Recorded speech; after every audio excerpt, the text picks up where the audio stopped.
বাংলাদেশ খেলাফত মজলিস আহত আজকের এই সংবাদ সম্মেলন আমাদের সময় ছিল 1টা বাজে শুরু করার কথা, কিন্তু দেরি হয়ে গেল শুরু করতে। এই জন্য আমরা দুঃখিত আন্তরিকভাবে, আপনারা বিষয়টা ক্ষমা করে দেবেন। আজকে আপনারা দেখতে পাচ্ছেন শিরোনাম, ত্রয়োদশ জাতীয় সংসদ নির্বাচনে আমরা আমাদের সারা দেশের ক্যান্ডিডেট ঘোষণা করব। তো আমি প্রোগ্রাম শুরুতে আমাদের আগে পরিচয় করে দিচ্ছি। আমাদের বাম দিকে আছেন যুগ্ম মহাসচিব তোফাজ্জল হোসেন মিয়াজি, এরপরে যুগ্ম মহাসচিব মাওলানা আতাউল্লাহ আমিন, এরপর সিনিয়র নায়েবে আমির মাওলানা ইউসুফ আশরাফ, আমাদের আমিরে মজলিস আল্লামা মামুনুল হক, আমি মহাসচিব জাওয়াদ আহমদ, সাংগঠনিক সম্পাদক মাওলানা ফয়সাল, পিছনে প্রকাশনা সম্পাদক হারুন রশিদ ভুইয়া, সাংগঠনিক সম্পাদক আবুল হাসনাত জালালি, সাংগঠনিক সম্পাদক এনামুল হক মুসা, অফিস সম্পাদক রুহুল আমিন খান, আমাদের বাইতুল মাল সম্পাদক ফজলুর রহমান, আমাদের মিডিয়া সমন্বয়ক মাওলানা হাসান জুনায়েদ সহ আমাদের অন্যান্য নেতৃবৃন্দ। তো আমরা 300 আসনেই আমরা তালিকা পেয়েছি এবং সংগ্রহ করেছি। আমাদের অনেক আসনে একাধিক প্রার্থী আছে। আজকে আমরা প্রথম ধাপে আমরা 2 ধাপে আমরা তালিকা প্রকাশ করব। তো আজকে আমরা প্রথম ধাপে 223 জন প্রার্থীর তালিকা আমরা চূড়ান্ত করেছি, যেটা আমাদের আমির ঘোষণা করবেন। বাকি যেই আসনগুলো রয়ে গেল এগুলো আমরা খুব অল্প সময়ের মধ্যে, সর্বোচ্চ হয়তো আপনার 15-20 দিনের মধ্যে আমরা বাকি প্রার্থীগুলো বাছাই করে আমরা চূড়ান্ত করে আবার ডিক্লারেশন করব। আর এখন আপনাদের সামনে আগামী জাতীয় সংসদ নির্বাচনে আমাদের চূড়ান্ত প্রার্থী তালিকা প্রথম ধাপে আংশিক 223 জন মোট তালিকা ঘোষণা করবেন, এবং ঘোষণা করার পরে সমসাময়িক যে রাজনৈতিক বিষয়, এই বিষয়ে বক্তব্য রাখবেন বাংলাদেশ খেলাফত মজলিসের মোহতারাম আমির আল্লামা মামুনুল হক।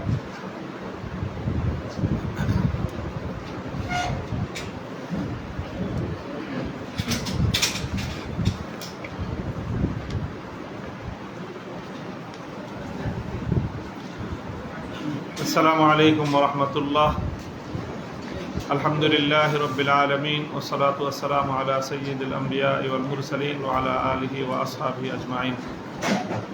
বাংলাদেশ খেলাফত মজলিস আহত আজকের এই সংবাদ সম্মেলনে উপস্থিত সম্মানিত সাংবাদিক ভাইয়েরা, উপস্থিত রয়েছেন বাংলাদেশ খেলাফত মজলিসের কেন্দ্রীয় নেতৃবৃন্দ, বিভিন্ন পর্যায় থেকে সমবেত আমার বাংলাদেশ খেলাফত মজলিসের বিভিন্ন স্তরের দায়িত্বশীল এবং নেতাকর্মীরা। আজকে আমরা বাংলাদেশের একটি ঐতিহাসিক যুগ সন্ধিক্ষণে দাঁড়িয়ে ত্রয়োদশ জাতীয় সংসদ নির্বাচনের প্রস্তুতির মূলক এই সময়ে বাংলাদেশ খেলাফত মজলিসের পক্ষ থেকে দেশ এবং জাতির কল্যাণে আমরা আগামী নির্বাচনে আমাদের সাংগঠনিক ভূমিকা এবং আমাদের তৎপরতা, আমাদের চিন্তা ভাবনা তুলে ধরার জন্য আজকে আমরা আপনাদেরকে এখানে আহ্বান জানিয়েছি। বাংলাদেশ খেলাফত মজলিস জাতীয় সংসদ নির্বাচনকে কেন্দ্র করে চলমান যে জাতীয় রাজনীতির প্রেক্ষাপট, সেই প্রেক্ষাপটেও গুরুত্বপূর্ণ মতামত প্রদান করেছে এবং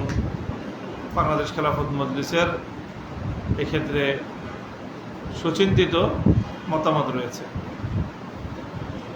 আমরা বর্তমানে লক্ষ্য করছি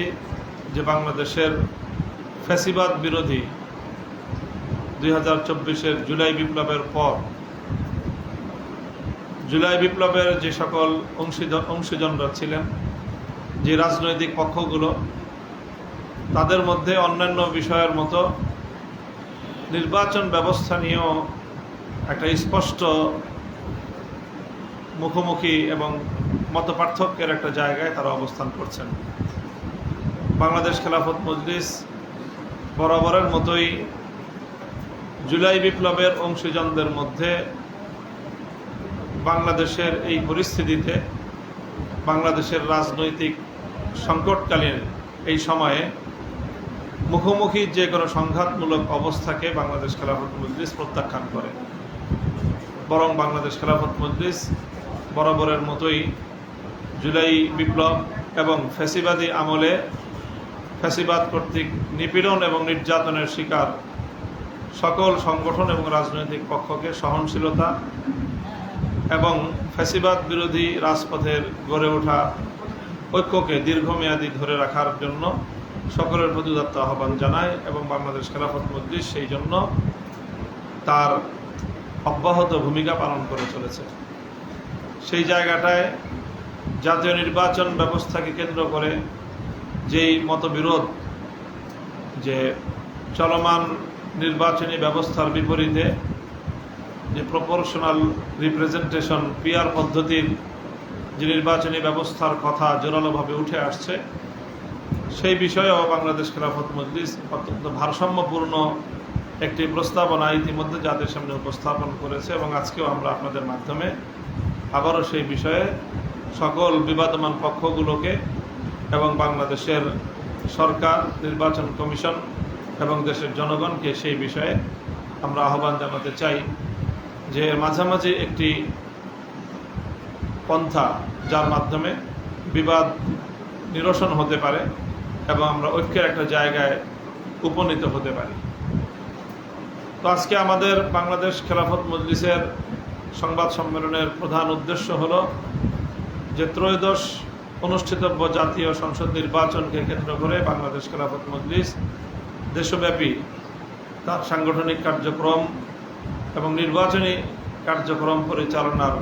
রোড ম্যাপ তৈরি করেছে। সেই রোড ম্যাপের আলোকে আজকে আমরা দেশের 300 সংসদীয় আসনের মধ্যে উল্লেখযোগ্য সংখ্যক আসন থেকে আমরা আমাদের দলীয় প্রার্থিতা একটি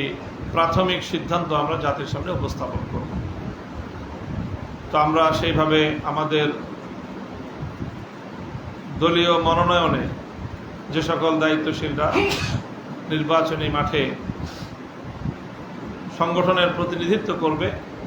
তাদের সকলকে নিজ নিজ আসনে, নিজ নিজ এলাকায় জনগণের সাথে গণসম্পৃক্ততা গড়ে তুলে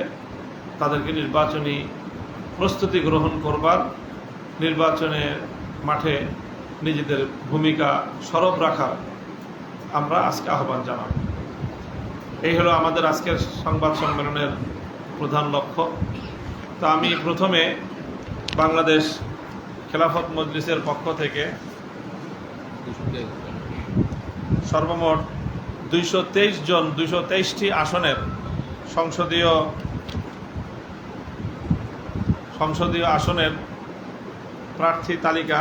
আপনাদের মাধ্যমে আমি জাতির সামনে উপস্থাপন করছি।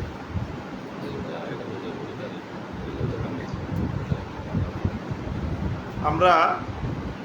পর্যায়ক্রমে বাংলাদেশের যে সংসদীয় আসন সংখ্যা রয়েছে, আসন ক্রমিক নং, সেই ধারাবাহিকতাই আমরা আমাদের এখানে বিন্যস্ত করেছি।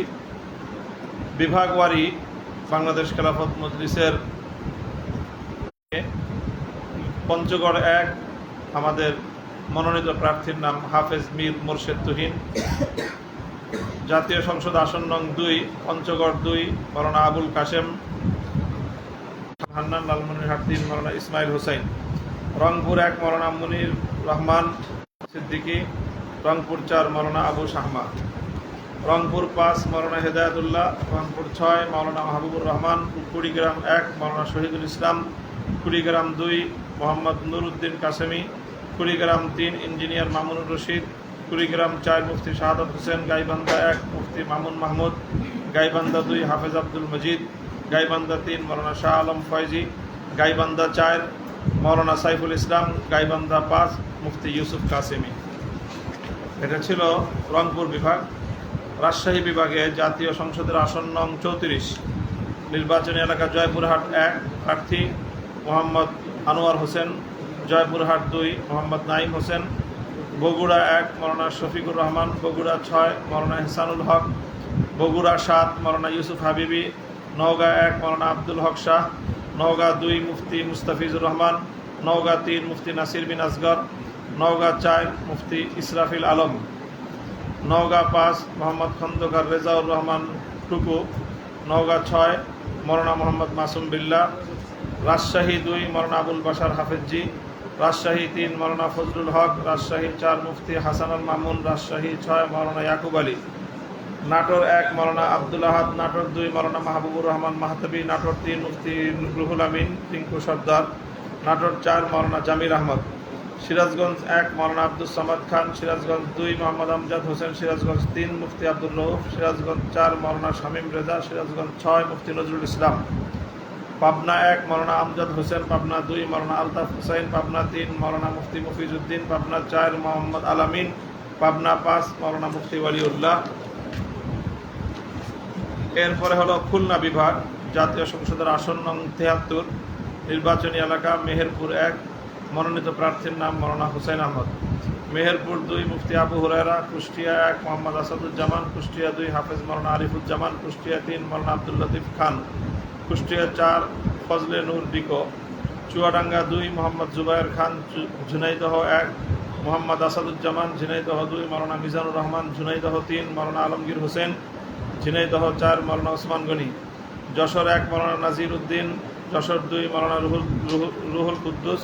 যশোর ৩ মাওলানা রমিজ উদ্দিন, যশোর ৪ মাওলানা মাসুম বিল্লাহ, যশোর ৫ মুফতি মহিউল ইসলাম, যশোর ৬ হাফেজ মাওলানা রাকিবুজ্জামান, নড়াইল ১ মাওলানা আব্দুর রহমান, নড়াইল ২ হাফেজ মাওলানা মুহসিন উদ্দিন, খুলনা ১ মুফতি ফিরোজুল ইসলাম, খুলনা ২ মুফতি শরীফ সাইদুর রহমান, খুলনা ৪ মাওলানা মুজিবুর রহমান, খুলনা ৫ মুফতি আব্দুল কাইয়ুম জমাদ্দার, খুলনা ৬ মাওলানা মনিরুল ইসলাম, সাতক্ষীরা ২ মুফতি হাবিবুল্লাহ, সাতক্ষীরা ৩ হাফেজ মাওলানা আশরাফুজ্জামান, সাতক্ষীরা ৪ মুহাদ্দিস মুস্তফা কামাল। বরিশাল বিভাগ, জাতীয় সংসদ আসন নং ১০৯, নির্বাচনী এলাকা বরগুনা ১, মনোনীত প্রার্থীর নাম মাওলানা হেলাল উদ্দিন ওসমানী, বরগুনা ২ মাওলানা নজরুল ইসলাম, পটুয়াখালী ১ মোহাম্মদ আব্বাস আলী, পটুয়াখালী ২ আলমগীর হোসেন, ভোলা ১ মাওলানা আলী আকবর, ভোলা ২ মাওলানা আব্দুল সালাম, ভোলা ৩ মাওলানা রফিকুল ইসলাম, ভোলা ৪ মাওলানা ইউসুফ রহমানী, বরিশাল ১ মোহাম্মদ ফখরুল ইসলাম, বরিশাল ২ মোহাম্মদ আশিকুর রহমান, বরিশাল ৪ মাওলানা জুবায়ের গালিব, বরিশাল ৫ মুফতি মোহাম্মদ সুলতান মাহমুদ, বরিশাল ৬ মাওলানা মিজানুর রহমান, ঝালকাঠি ১ মুফতি নুরুল্লাহ আশরাফি, ঝালকাঠি ২ মুফতি আইয়ুব খান। জাতীয় সংসদ আসন নং ১৩০, নির্বাচনী এলাকা টাঙ্গাইল ১, ঢাকা বিভাগের প্রার্থী মনোনীত প্রার্থীর নাম মুফতি রফিকুল ইসলাম, টাঙ্গাইল ২ মোহাম্মদ আমিনুল ইসলাম, টাঙ্গাইল ৪ মাওলানা আব্দুল ওয়াজেদ, টাঙ্গাইল ৫ মাওলানা জায়েদ হাবিব, টাঙ্গাইল ৭ মাওলানা মনিরুজ্জামান খান, কিশোরগঞ্জ ১ মাওলানা হেদায়েতুল্লাহ হাদি, কিশোরগঞ্জ ৪ মাওলানা খায়রুল ইসলাম ঠাকুর, কিশোরগঞ্জ ৫ মাওলানা মোহাম্মদ আলী, কিশোরগঞ্জ ৬ মাওলানা আতাউল্লাহ আমিন, মানিকগঞ্জ ১ মাওলানা হেদায়েতুল্লাহ, মানিকগঞ্জ ২ মাওলানা দিন মোহাম্মদ, মানিকগঞ্জ ৩ মুফতি সাঈদ নূর, ঢাকা ২ মাওলানা জাকির হোসাইন, ঢাকা ৩ হাজী হুমায়ুন আহমেদ, ঢাকা ৫ মাওলানা হেসানুল হক খান, ঢাকা ৬ হাজী আকরামুল্লাহ, ঢাকা ১০ মুফতি ইলিয়াস হামিদি, ঢাকা ১১ হাফেজ মুজিবুর রহমান, ঢাকা ১৬ মুফতি মাহবুবুর রহমান কাসিমি, ঢাকা ১৮ মুফতি নিয়ামতুল্লাহ আমিন, ঢাকা ২০ মাওলানা আবু সাঈদ, গাজীপুর ৫ গাজী রুহুল আমিন, নরসিংদী ১ আলহাজ মাহমুদুল হক ভূঁইয়া, নরসিংদী ২ মুফতি, নরসিংদী ৩ মাওলানা রাকিবুল ইসলাম, নরসিংদী ৪ মাওলানা সিরাফুল ইসলাম, নারায়ণগঞ্জ ১ মাওলানা আব্দুল কাইয়ুম, নারায়ণগঞ্জ ২ মাওলানা আশরাফুল ইসলাম, নারায়ণগঞ্জ ৩ মাওলানা শাহজাহান শিবলি, নারায়ণগঞ্জ ৪ হাফেজ মাওলানা আবু সাঈদ, নারায়ণগঞ্জ ৫ মোহাম্মদ আলামিন রাকিব, রাজবাড়ী 1 মাওলানা ইলিয়াস মোল্লা, রাজবাড়ী 2 মাওলানা ইব্রাহিম খলিল, ফরিদপুর 1 মুফতি শরাফত হুসাইন, ফরিদপুর 4 মাওলানা মিজানুর রহমান মোল্লা, মাদারীপুর 1 মাওলানা শাহ আলম তালুকদার, মাদারীপুর 2 মাওলানা আব্দুস সুবহান, মাদারীপুর 3 মোহাম্মদ হুজাইফা মোল্লা, শরীয়তপুর 1 মাওলানা জালালউদ্দিন আহমদ, শরীয়তপুর 2 মোহাম্মদ দবির হোসেন শেখ, শরীয়তপুর 3 মুফতি কবির উদ্দিন। ময়মনসিংহ বিভাগ জাতীয় সংসদ আসন নং 138, নির্বাচনী এলাকা জামালপুর 1, মনোনীত প্রার্থীর নাম মাওলানা মোহাম্মদ আলী। জামালপুর 2 মুফতি আখতারুজ্জামান আনসারী, জামালপুর 3 মুফতি রফিকুল ইসলাম,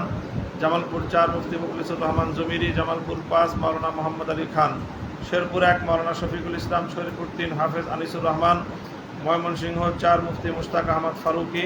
ময়মনসিংহ 5 মুফতি হাবিবুর রহমান, ময়মনসিংহ 6 মাওলানা ফরহাদ হোসেন, ময়মনসিংহ 10 মোহাম্মদ মুমিনুল ইসলাম। সিলেট বিভাগ জাতীয় সংসদ আসন নং 225, নির্বাচনী এলাকা সুনামগঞ্জ 2, মনোনীত প্রার্থীর নাম মাওলানা নুরউদ্দিন আহমদ, সুনামগঞ্জ 3 মাওলানা শাহিনুর পাশা চৌধুরী, সুনামগঞ্জ 4 মুফতি আজিজুল হক, সুনামগঞ্জ 5 মাওলানা সাদিক সালিম, সিলেট 1 মাওলানা ফখরুল ইসলাম, সিলেট 4 মাওলানা আবুল হাসানাত জালালি, সিলেট 5 মাওলানা রেজাউল করিম জালালি, মৌলভীবাজার 1 মাওলানা সাইফুল ইসলাম, মৌলভীবাজার 2 মাওলানা আবুল কালাম আজাদ, মৌলভীবাজার 4 মোহাম্মদ জানুল আবিদিন, হবিগঞ্জ 3 মাওলানা সিরাজুল ইসলাম মিরপুরি। চট্টগ্রাম বিভাগ জাতীয় সংসদ আসন নং 243, নির্বাচনী এলাকা ব্রাহ্মণবাড়িয়া 1, মনোনীত প্রার্থীর নাম মাওলানা সাইফুল্লাহ বিন আনসারী, ব্রাহ্মণবাড়িয়া 2 মাওলানা মাইনুল ইসলাম, ব্রাহ্মণবাড়িয়া 3 মাওলানা মুহসিনুল হাসান, ব্রাহ্মণবাড়িয়া 4 মাওলানা জানুল আবিদিন, ব্রাহ্মণবাড়িয়া 5 মাওলানা আব্দুল কাইয়ুম ফারুকি, ব্রাহ্মণবাড়িয়া 6 মাওলানা আব্দুল মজিদ, কুমিল্লা 1 মাওলানা মোহাম্মদ আবু ইউসুফ মুন্সি, কুমিল্লা 2 মুফতি আব্দুল হাই মাক্কি, কুমিল্লা 3 মাওলানা আজহারুল ইসলাম, কুমিল্লা 4 মুফতি জামশেদ হোসেন হাবিবি, কুমিল্লা 5 মাওলানা মাহমুদুল হাসান শিমুল, কুমিল্লা 6 হাফেজ মাওলানা সুলাইমান, কুমিল্লা 7 মাওলানা জানুল আবিদিন,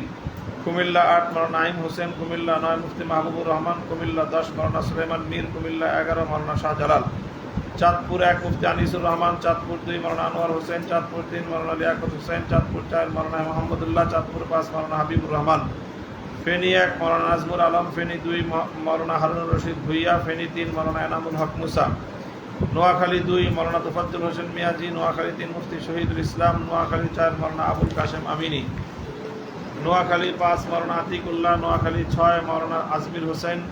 লক্ষ্মীপুর 1 মাওলানা বেলায়েত হোসেন, লক্ষ্মীপুর 2 মুফতি আহমদ হোসেন, লক্ষ্মীপুর 3 মাওলানা মোহাম্মদ ফয়সাল, লক্ষ্মীপুর 4 মুফতি আব্দুল মতিন, চট্টগ্রাম 1 মাওলানা জাফরুল্লাহ নিজামী, চট্টগ্রাম 2 মাওলানা আশরাফ বিন ইয়াকুব, চট্টগ্রাম 3 মোহাম্মদ দিদারুল ইসলাম, চট্টগ্রাম 4 মাওলানা মুফিদুল ইসলাম,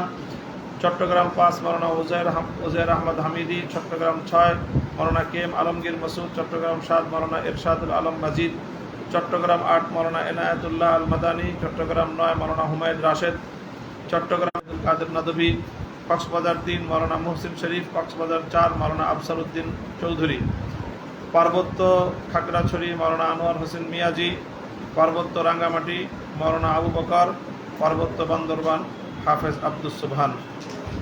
এই 300 জাতীয় সংসদ আসনের 223 জন প্রার্থীর প্রাথমিক তালিকা আমরা আজকের এই সংবাদ সম্মেলনের মাধ্যমে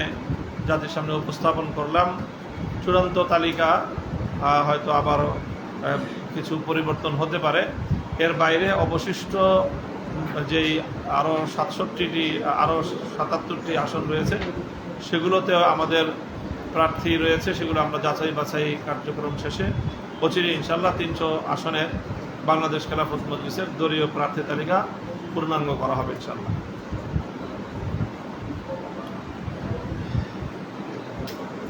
কোনো প্রশ্ন আছে কারো? কোনো এর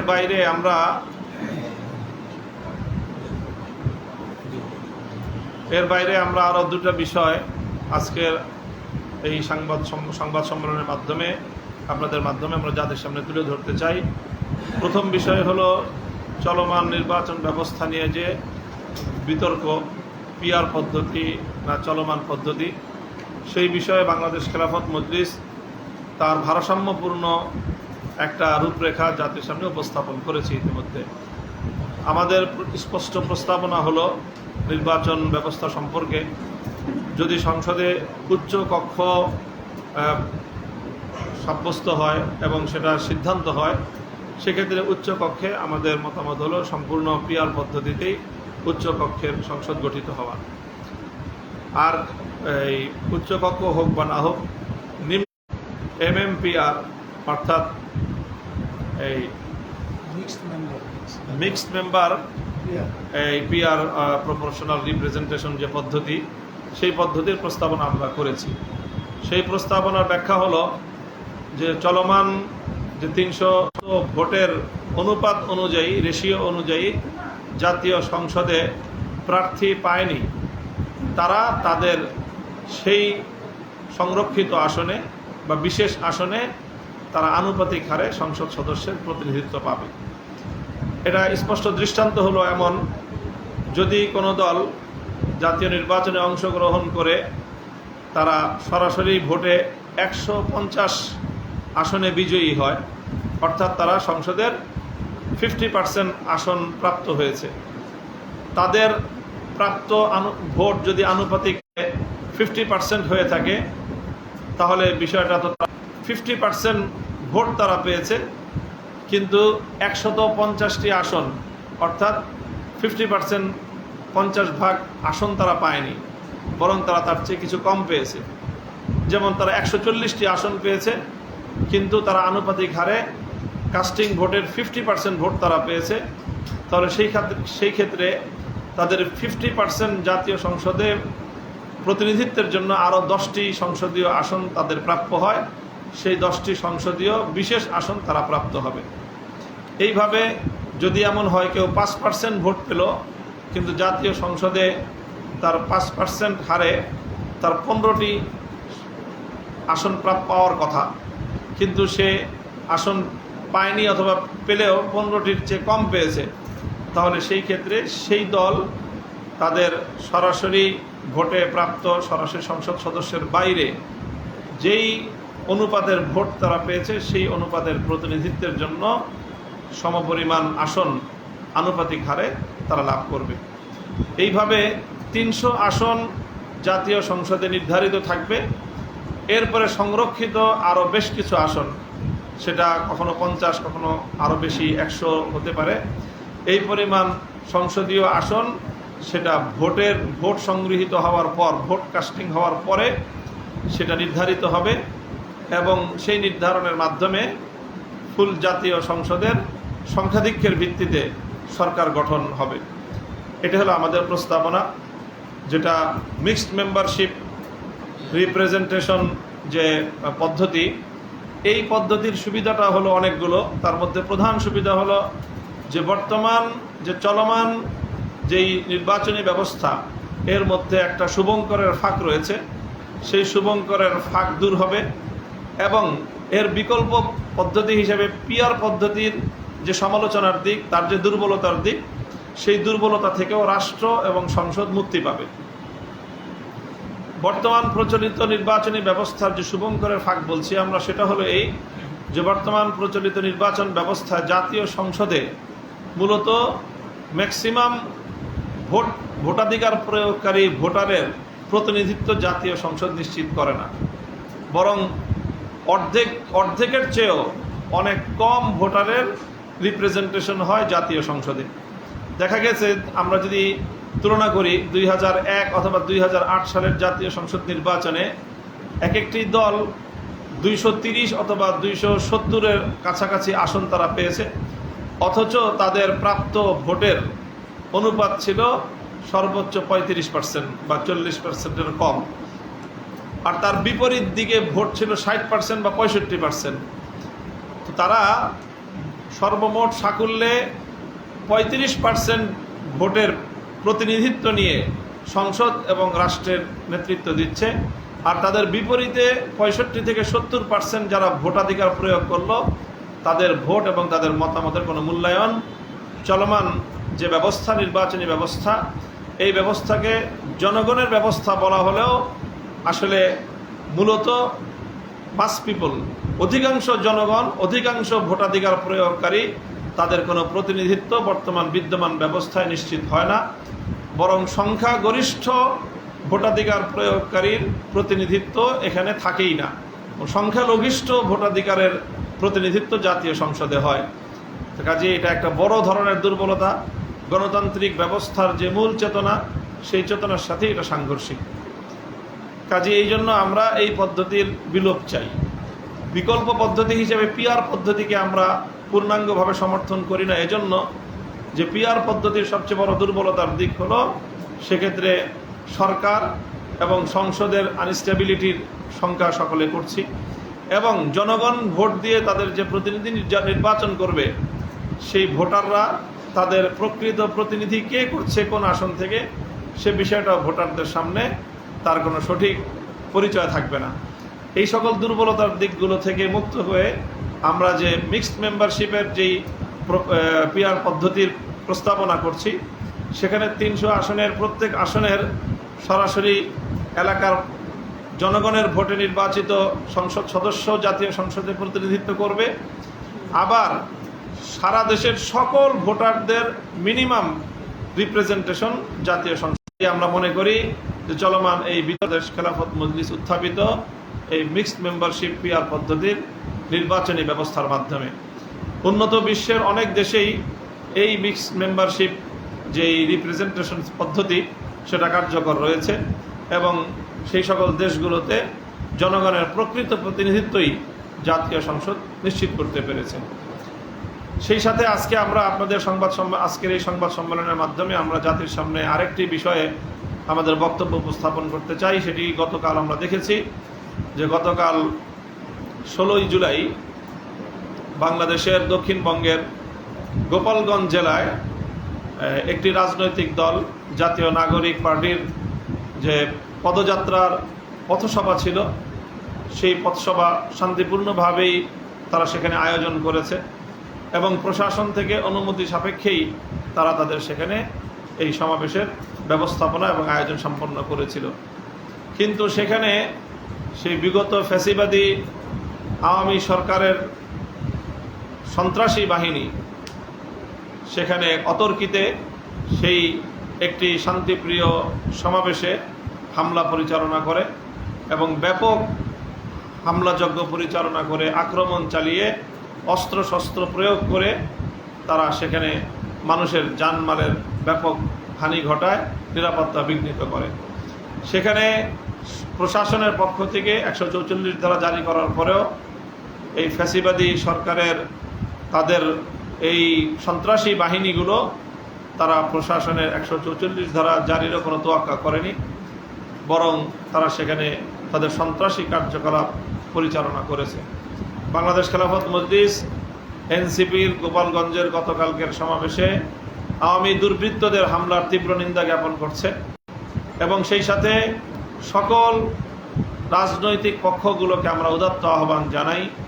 আমরা আবারও সকলকে এই ব্যাপারে সতর্ক করছি যে পতিত স্বৈরাচারী দেশবিরোধী বাংলাদেশের জনগণের জান মাল ইজ্জত আবরুর নিরাপত্তা লুণ্ঠনকারী ইতিহাসের বর্বরতম স্বৈরশাসক ফ্যাসিবাদী ফ্যাসিস্ট শেখ হাসিনার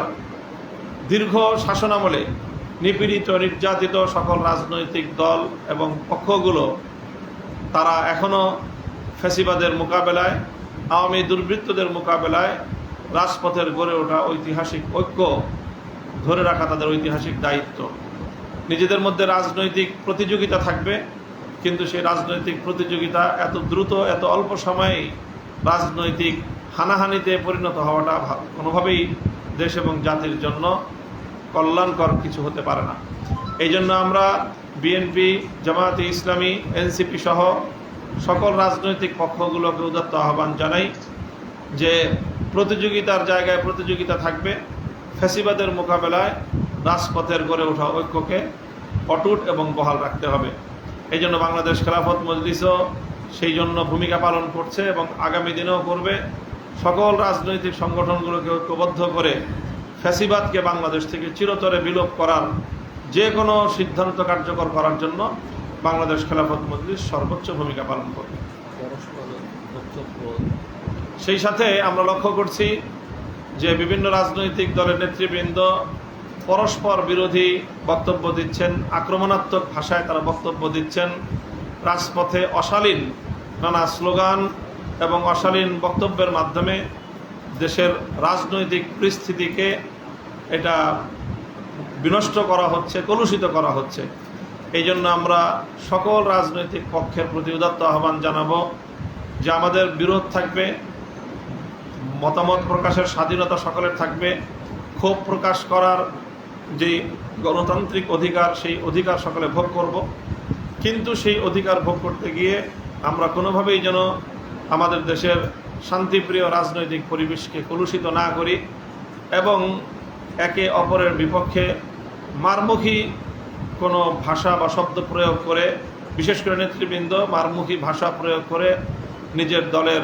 সাধারণ নেতাকর্মীদেরকে ভিন্ন দলের বিপক্ষে এভাবে উস্কানি দিলে দেশের রাজনৈতিক পরিবেশ আরও ঘোলাটে হবে। সেই ক্ষেত্রে দেশের জন্য এবং নির্বাচন যেই আমরা আমাদের যে আসন্ন জাতীয় নির্বাচন আমরা পরিবেশ সৃষ্টি করতে থাকলে